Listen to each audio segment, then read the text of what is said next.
Dice Hechos capítulo 5, vamos a leer versículo 1 hasta el 11. Pero cierto hombre llamado Ananías, con Zafira su mujer, vendió una heredad y sustrajo del precio, sabiéndolo también su mujer. Y trayendo solo una parte, la puso a los pies de los apóstoles. Y dijo Pedro: Ananías, ¿por qué llenó Satanás tu corazón para que mintieses al Espíritu Santo y sustrajeses del precio de la heredad? Reteniéndola, ¿no se te quedaba a ti? Y vendida, ¿no estaba en tu poder? ¿Por qué pusiste esto en tu corazón? No has mentido a los hombres, sino a Dios. Al oír Ananías estas palabras, cayó y expiró. Y vino un gran temor sobre todos los que lo oyeron. Y levantándose los jóvenes, lo envolvieron y sacándolo, lo sepultaron. Pasado un lapso como de 3 horas, sucedió que entró su mujer, no sabiendo lo que había acontecido. Entonces Pedro le dijo: Dime, ¿vendisteis en tanto la heredad? Y ella dijo: Sí, en tanto. Y Pedro le dijo: ¿por qué convinisteis en tentar al Espíritu del Señor? He aquí a la puerta los pies de los que han sepultado a tu marido, y te sacarán a ti. Al instante ella cayó a los pies de él y expiró. Y cuando entraron los jóvenes, la hallaron muerta, y la sacaron, y la sepultaron junto a su marido. Y vino gran temor sobre toda la iglesia, y sobre todos los que oyeron estas cosas. Vamos a orar. Gracias, nuestro Dios. Cuán grande eres tú, cuán grande es tu amor. Cantamos esas verdades recién, un amor incomprensible para nosotros, un amor ilógico para nosotros también. No comprendemos por qué te has dignado a amar a criaturas que se han rebelado contra ti, Señor, y no te exaltamos en la medida que mereces, no te damos la gloria que mereces, y aún así leemos en la Escritura: con amor eterno te he amado. Gracias, oh Dios, por ese amor, porque no lo merecemos. En nuestra finitud nos asombramos y tratamos de aferrarnos de ese amor. Y nos maravilla, Señor, que criaturas tan finitas ahora puedan estar juntas y cantar de ese amor. Qué maravilloso eres tú, oh Señor. Gracias te damos. Gracias también por la Escritura, por preservarla para nosotros, disfrutarla hoy en nuestro idioma también, de tal manera que podemos conocer y entender tu voluntad mientras las leemos y conocerte más a ti también, Señor. Gracias porque inspiraste para nosotros hoy, preservaste para nosotros hoy Hechos capítulo 5, lo hemos leído y queremos que tú nos hables, nos instruyas, nos exhortes, hables a tu iglesia conforme a tu voluntad, Señor. Tú conoces cada uno de nuestros corazones. Oramos agradecidos en el nombre de Jesús. Amén. ¿Alguna vez te ha tocado atravesar un momento o una situación agridulce? Probablemente sí. Definimos agridulce a cuando una situación provoca una cierta alegría, pero de manera simultánea acarrea algo que genera tristeza, desazón o molestia. Eso es una situación agridulce. ¿Qué momento agridulce le ha tocado atravesar al matrimonio Filemón en Rumania el año pasado? Que en el día de su boda, en el día que se estaba celebrando la boda, en el momento de la fiesta, al flamante esposo Liviu Filemón, sus amigos se han acercado a él y lo elevaron por el aire para una manera de celebrar. No sabemos qué pasó, pero él se cayó y se fracturó la espalda. Y tuvo un largo proceso de recuperación. Él estaba evaluando demandar penalmente a sus amigos. Una boda agridulce, ¿verdad? Podemos considerar un momento agridulce a cuando un equipo deportivo gana un partido, pero los puntos no le alcanzaron para pasar a la siguiente fase. Una victoria agridulce. Una situación agridulce probablemente pasó el pueblo de Israel cuando se encontraban en plena conquista territorial. Y todo era victoria. Hasta los impenetrables muros de Jericó habían caído. Pero uno de sus miembros le haría beber el trago amargo del pecado. Un hombre llamado Acán hizo algo que no correspondía, algo que Dios prohibió. Y todo el pueblo sufrió las consecuencias. Lo puedes leer en Josué 7. Y una más. Tal vez una situación agridulce para un hombre llamado Jacob, uno de los patriarcas. Y tal vez una situación más agri que dulce. ¿Por qué razón? Su esposa Raquel estaba embarazada. Tuvo un parto un tanto difícil, con mucho trabajo. Dio a luz un hijo. Jacob lo llamó, mejor dicho, Benjamín. Pero su esposa falleció. Un nacimiento agridulce. Momentos y situaciones agridulces. ¿Quién no las ha atravesado? ¿Verdad que todos nosotros? Entrando en nuestra porción de hoy, la iglesia experimentaba triunfo tras triunfo. Las almas llegaban a los pies del Señor. Maravillas y prodigios por doquier se manifestaban. El testimonio de la resurrección, imparable. La prisión resultó ser un medio para que la iglesia siguiera multiplicándose. Triunfo tras triunfo. Sin embargo, le tocaría atravesar una situación agridulce, como la que vamos a considerar en esta tarde. La iglesia también bebió el trago amargo del pecado. Con la ayuda del Señor quisiera que veamos en esta tarde el pecado en la iglesia y la disciplina del Señor. El pecado en la iglesia y la disciplina del Señor, ese será nuestro tema. Alguien dijo, cualquier forma de pecado dentro de la iglesia puede traer la acción divina de disciplina para la limpieza del pueblo de Dios. En primer lugar, quiero que prestemos atención a algo. El terrible pecado de la hipocresía. Dice versículo 1 y 2. Pero cierto hombre llamado Ananías, con Zafira su mujer, vendió una heredad y sustrajo del precio, sabiéndolo también su mujer, y trayendo solo una parte, la puso a los pies de los apóstoles. El versículo 1 nos muestra que hay una conexión con los versículos anteriores. Hay un contraste que nos marca con los versículos 36 y 37 que nosotros habíamos leído, de un hombre llamado José, ejemplar, que los apóstoles habían apodado de una manera muy cariñosa y muy descriptiva. Versículo 36 del capítulo 4. Entonces José, a quien los apóstoles pusieron por sobrenombre Bernabé, que traducido es hijo de consolación, levita, natural de Chipre, como tenía una heredad, la vendió y trajo el precio y lo puso a los pies de los apóstoles. Sin embargo, comienza el capítulo diciéndonos, pero. Ahí nos marca un contraste.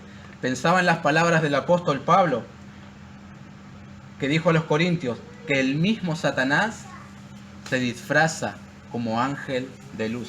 Pero cierto hombre llamado Ananías, junto a su esposa, vendió una heredad.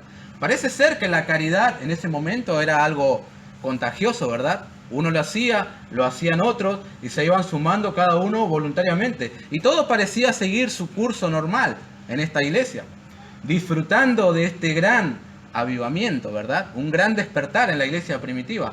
Y este matrimonio también tenía algo para aportar. ¿No es eso lo que hicieron Bernabé y otros? Vender una heredad y traer el dinero y ponerlo a los pies de los apóstoles. Todo estaba bien. Nosotros hemos dicho que nadie estaba obligado a hacerlo, ¿verdad? Era algo que surgía de un corazón dadivoso. Los apóstoles no impusieron ninguna norma de que tenías que vender algo y traerlo a la iglesia. Podías vender una propiedad y traer un poco de dinero, y eso estaba bien. Podías vender un terreno y no traer nada de dinero. No había problemas con eso. O si querías, no vendías nada y no aportabas nada. Estaba bien eso. No era un requisito que para ser miembro de la iglesia tenías que vender una propiedad y traer el dinero a los apóstoles. No había ninguna norma establecida por los apóstoles. Entonces, ¿cuál es el problema con este matrimonio? ¿Cuál es el problema? Bueno, ellos tenían una heredad y supongamos que la vendieron a dinero de hoy a $50,000. Vinieron a los apóstoles y les dijeron, hermanos, teníamos una heredad y la vendimos a $40,000. Acá está la totalidad de lo vendido para ayudar a los hermanos necesitados. En primera instancia, este pecado se manifiesta como una mentira. ¿verdad? Sin embargo, hay algo que está enraizado en el corazón de este matrimonio, y es la hipocresía. Ese pecado estaban cometiendo. Este matrimonio buscaba la alabanza de los creyentes. Quería que la iglesia los reconociera como miembros generosos, que aportaban algo, dadivosos, y a su vez querían quedarse con algo de dinero. Pero no se dieron cuenta de una cosa, que la iglesia no era de los apóstoles, la iglesia era del Señor. No se dieron cuenta de una cosa, que era la congregación de los santos y no una organización social o un club de barrio. No se dieron cuenta de una cosa, que el pecado primeramente no era contra el hombre, sino contra Dios. Esas cosas no tuvieron en cuenta. Ellos elaboraron un plan para quedarse con parte del dinero y quisieron engañar a los apóstoles, haciéndoles parecer a todos que era la totalidad de la venta dedicada a Dios. Querían prestigio espiritual, reconocimiento, posiciones privilegiadas. Yo creo que con seguridad nosotros podemos decir que la motivación para vender su propiedad fue el orgullo humano que les indujo a procurar ser vistos como creyentes espirituales y dadivosos, llenos de amor por los necesitados. Estaban practicando el mismo pecado que quienes, los fariseos. Hacer las cosas para ser vistos por los demás y recibir alabanzas de ellos. Eso estaban haciendo este matrimonio. Me pareció impactante y muy interesante lo que dice el pastor MacArthur con respecto a esta porción. Nadie es tan desagradable a los ojos de Dios como aquellos que hacen alarde de una belleza espiritual que no poseen. Nadie es tan desagradable a los ojos de Dios como aquellos que hacen alarde de una belleza espiritual que no poseen. Hermanos queridos, si hay algo que el Señor ha denunciado públicamente, fue el pecado de la hipocresía durante su ministerio. Pensaba en estos días que en cierta oportunidad los judíos trajeron a una mujer en pleno acto de adulterio al Señor, como para que dé su ok y la apedrearan, y casarlo a él en alguna palabra o en algo que hiciera mal. ¿Cómo respondió el Señor, sobre todo a esta mujer? Ni yo te condeno, vete y no peques más. Sin embargo, otra fue la actitud cuando tuvo que enfrentar la hipocresía. No estoy haciendo una distinción de pecados, porque todo pecado es aborrecible a los ojos de Dios. Pero algo es cierto aquí, hermanos, y algo es evidente. Los evangelistas, inspirados por el Espíritu de Dios, quisieron dejar en los santos evangelios infinidad de versículos que nos muestran cómo el Señor confrontó a estas personas que vivían de las apariencias. Muchas veces vas a leer en los evangelios aquel lamento del Señor. ¡Ay de vosotros, escribas y fariseos hipócritas! Una y otra vez.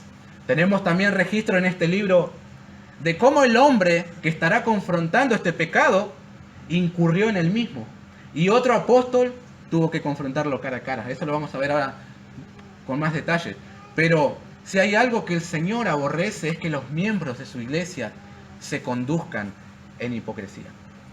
A este matrimonio, Ananías y Zafira, les sientan bien aquellas palabras que Jesús dijo a los fariseos. De ustedes profetizó Isaías cuando dijo: este pueblo de labios me honra, mas su corazón está lejos de mí. También, ustedes son como sepulcros blanqueados que por fuera a la verdad se muestran hermosos. Aquí trajimos un dinero, queremos colaborar con la gente que está necesitada porque nos parece muy adecuado. Continúa el Señor: mas por dentro están llenos de huesos de muertos y de toda inmundicia. Mateo 23.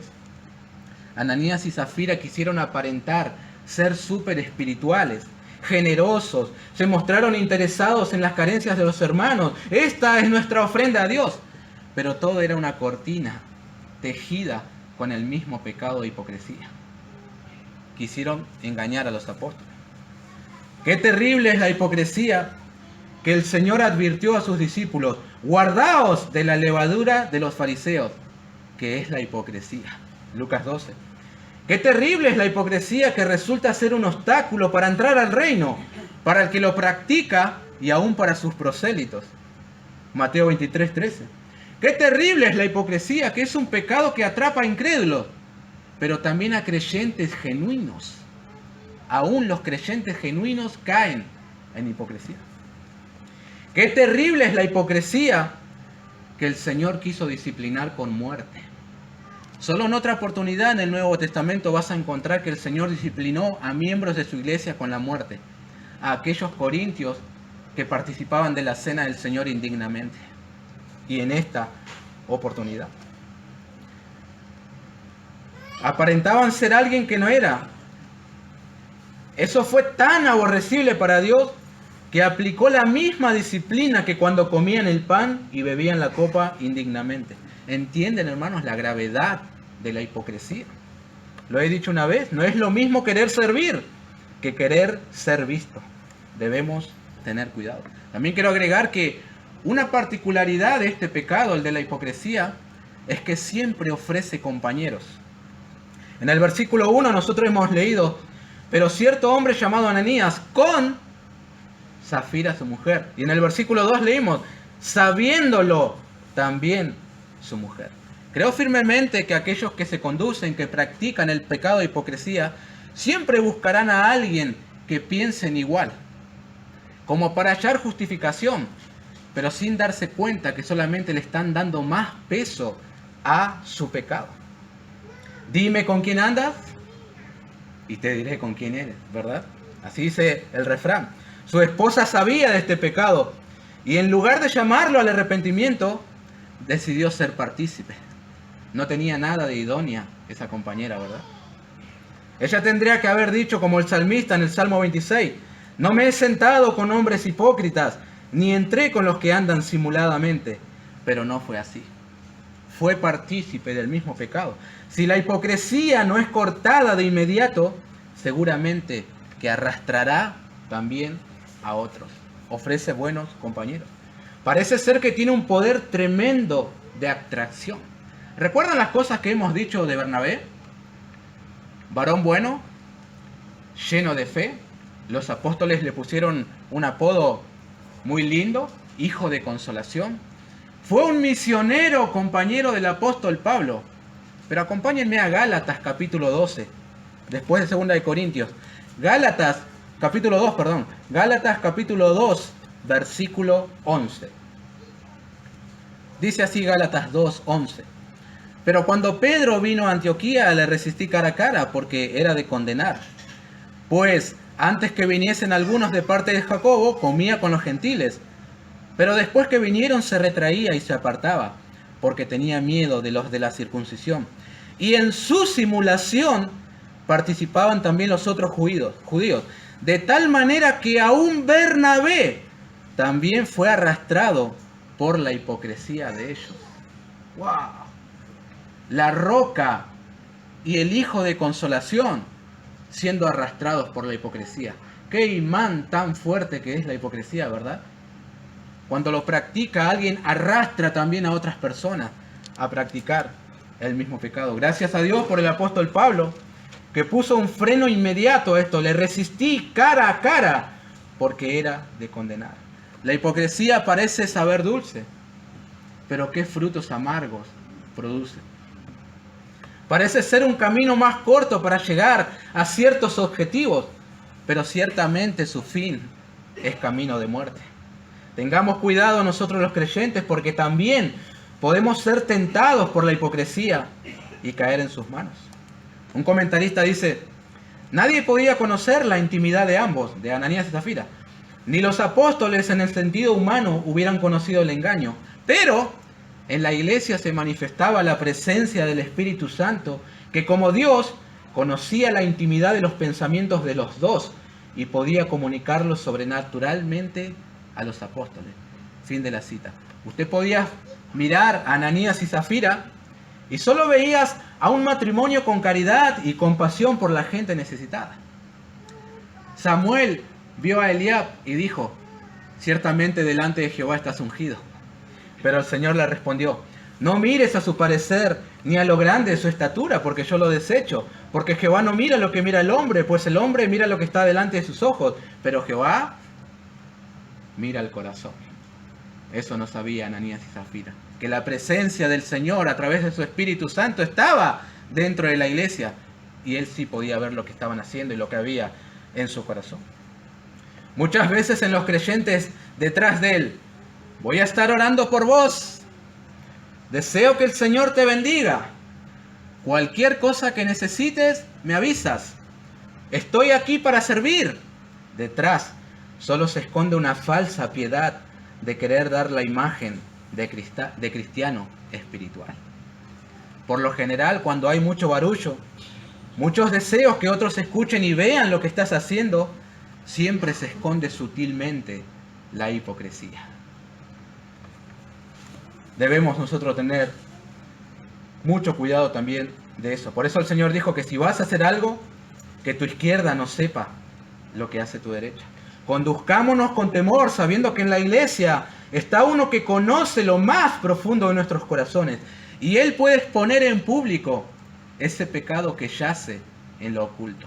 La hipocresía es aborrecible delante de los ojos del Señor, y él todo lo sabe. Ahora bien, en segundo lugar, ¿cómo tratamos con este pecado? Bueno, el pecado tiene que ser confrontado. Versículo 3 y 4 de Hechos 5. Y dijo Pedro: Ananías, ¿por qué llenó Satanás tu corazón para que mintieses al Espíritu Santo y sustrajeses del precio de la heredad? Reteniéndola, no se te quedaba a ti, y vendida no estaba en tu poder. ¿Por qué pusiste esto en tu corazón? No has mentido a los hombres, sino a Dios.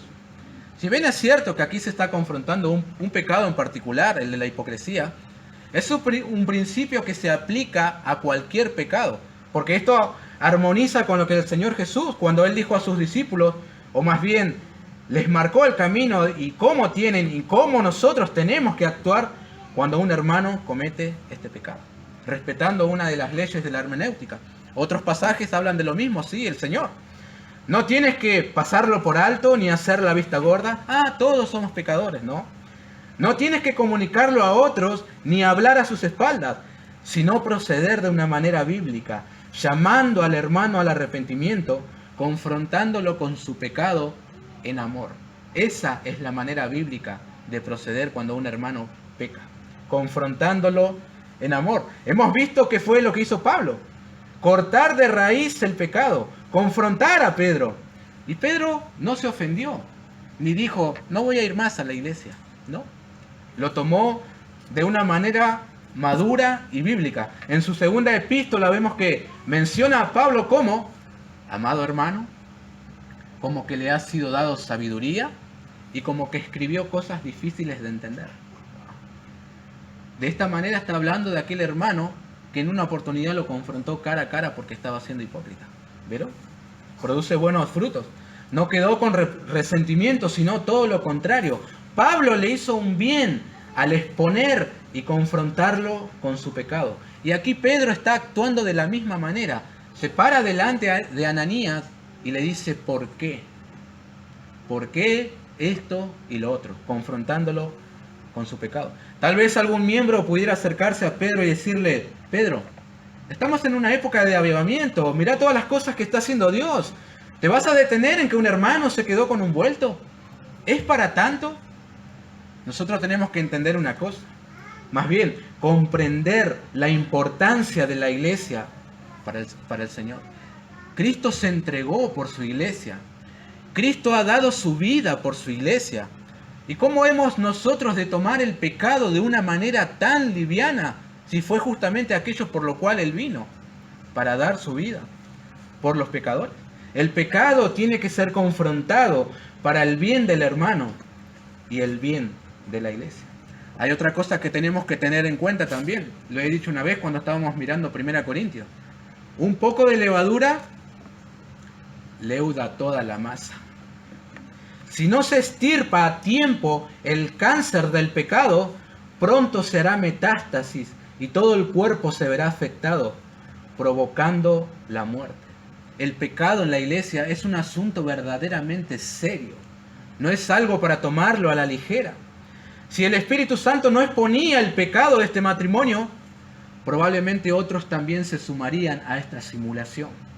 Entonces, todo aquello que hemos leído de la iglesia, de su poder, de ese avivamiento, de su influencia al mundo, de las cosas extraordinarias que sucedían, pronto iba a pasar a ser solamente una historia más.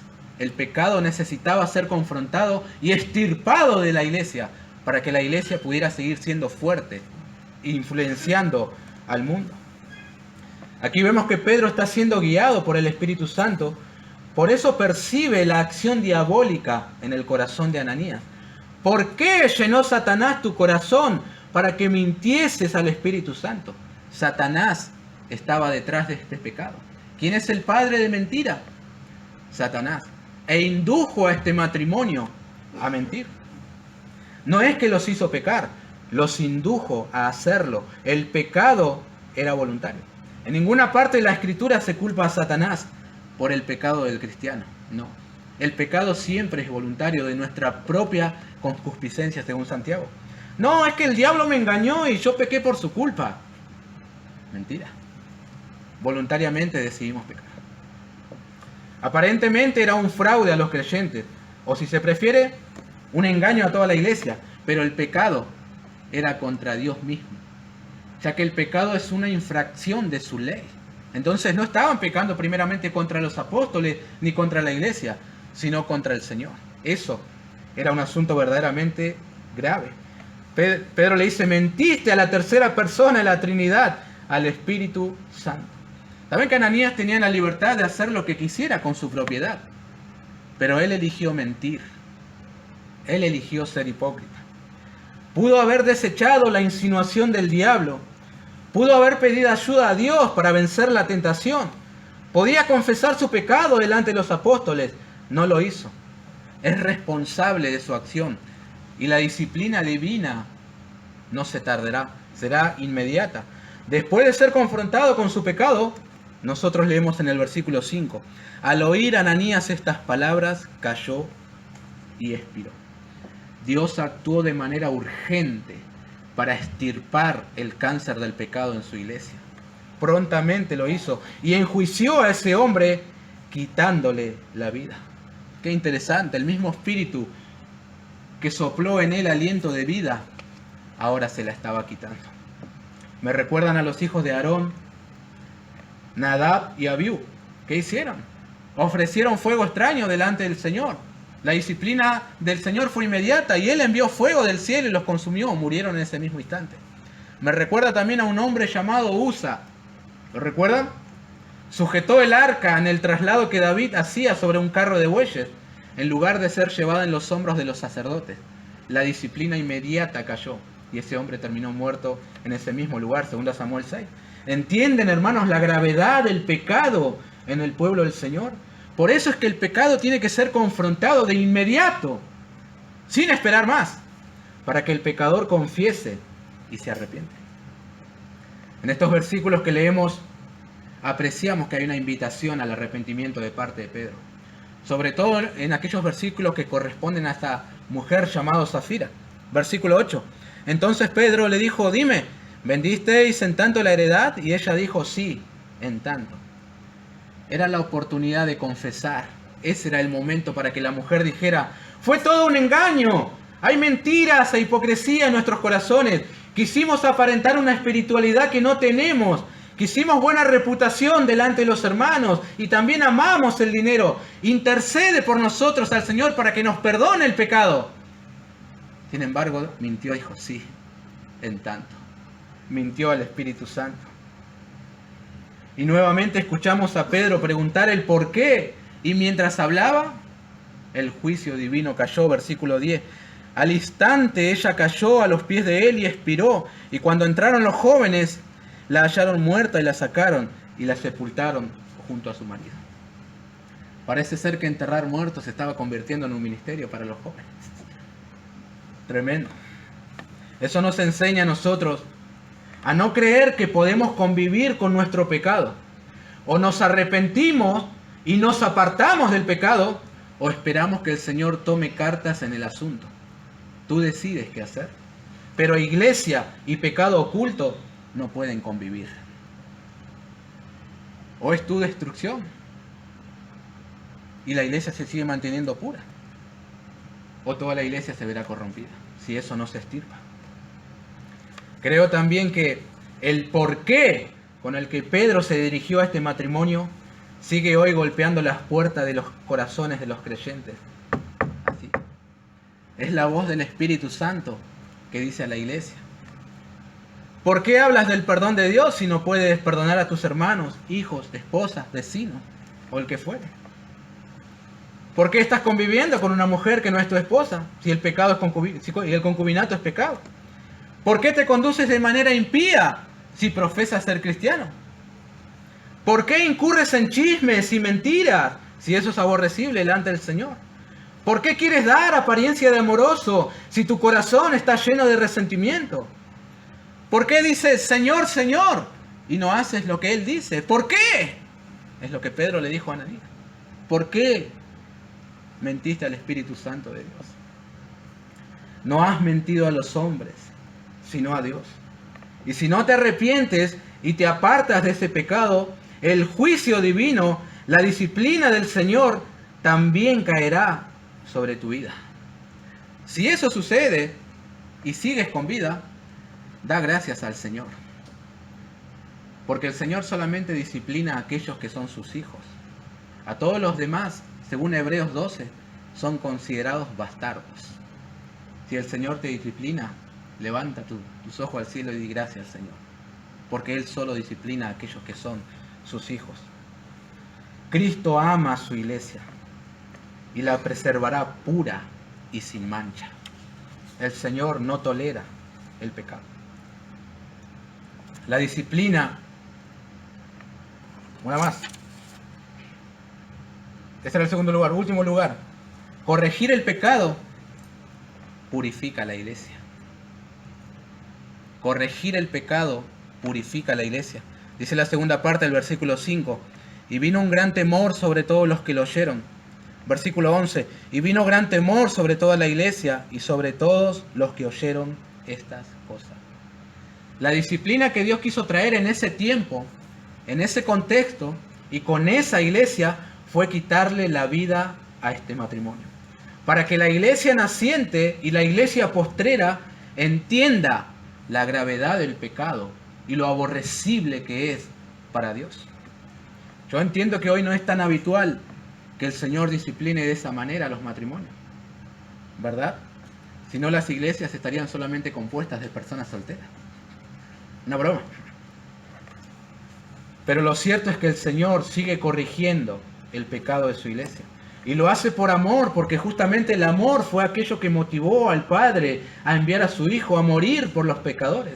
Si el pecado no fuera un asunto tan serio, jamás el Padre enviaría al Cordero de Dios que quita el pecado. ¿Entienden la gravedad del asunto? Algunos cristianos piensan que si confrontas a otro hermano con su pecado, o si se ejerce la disciplina bíblica, entonces no va a quedar nadie en la iglesia porque se ofenderán y se irán. Pero eso es mentira. No es el efecto que produce la confrontación y la disciplina. La iglesia no será destruida, sino todo lo contrario, será purificada. ¿No es eso lo que acabamos de leer? El Señor trajo disciplina a su iglesia por un pecado oculto. ¿Cuál fue el resultado? Vino un gran temor sobre la iglesia. Una nueva perspectiva de lo que es el pecado, de lo que ocasiona. Una nueva perspectiva de la santidad del Señor. Eso produjo la disciplina. Ahora pensarían dos veces si mentirían al Espíritu Santo. Y ese temor tuvo alcances aún fuera de la iglesia. Corregir el pecado hace bien al hermano que pecó y ayuda a los otros miembros a conducirse en rectitud y temor a Dios. ¿Cuántos beneficios trae confrontar al hermano cuando cae en pecado y no quiere arrepentirse? Robertson dice: era peligroso ser seguidor de Cristo, a no ser que se estuviera dispuesto a caminar en rectitud. O andabas rectamente delante del Señor, o sufrías lo que sufrió este matrimonio. Cuando el pecado se corrige, el fin no es dañar a la persona, sino que entienda que los amamos y queremos que se conduzcan de una manera que agrada a Dios. ¿No es verdad que por esa razón nosotros corregimos a nuestros hijos? Porque los amamos y queremos que se conduzcan de una manera que honren y glorifiquen a Dios, de una manera obediente a las Escrituras. El Proverbio 13 dice, el que detiene el castigo a su hijo aborrece, mas el que lo ama desde temprano lo corrige. ¿Cómo puedes saber si amas a tus hijos? Bueno, lo corriges. Si no lo amas, déjalo que se conduzca como quiera, sin corrección. Eso es aborrecer. La disciplina en la iglesia es un acto de amor y a su vez disuade a otros miembros de pecar contra el Señor. La disciplina es como un magistrado que está para infundir temor, no al que hace el bien, sino a aquellos que hacen el mal. Esto es lo que Pablo dijo a los romanos en el capítulo 13. También Pablo le dijo al pastor Timoteo, a los que persisten en pecar, repréndelos delante de todos. ¿Para qué? Para que los demás también teman. Ese es el propósito. Es un bien al hermano y es un bien a la iglesia. Si ves que un hermano está practicando algún pecado, por amor a su alma acércate e invítalo a arrepentirse, a considerar la cruz del Señor, porque corregir el pecado purifica a la iglesia. Por eso es que todo pecado tiene que ser confrontado para que lo confiese, se arrepienta, la comunión pueda seguir. Corregir el pecado purifica a la iglesia. Para terminar, la palabra griega para hipocresía, al menos en aquel contexto, conllevaba la idea de hacer un papel en un drama, como si fueras un actor. Strong traduce, es un actor bajo un carácter asumido. Un hipócrita era alguien que estaba haciendo un papel de alguien que él no es. Como si estuvieras en un teatro y estoy haciendo el papel de Spider-Man. Pero ese no sos vos, estás haciendo otro papel. Eso era considerado hipocresía en aquel momento. La vida que agrada a Dios es una vida sincera y de transparencia. Haz todas las cosas para su gloria y no para tu gloria. El Señor aborrece este pecado. Por eso es que necesita ser extirpado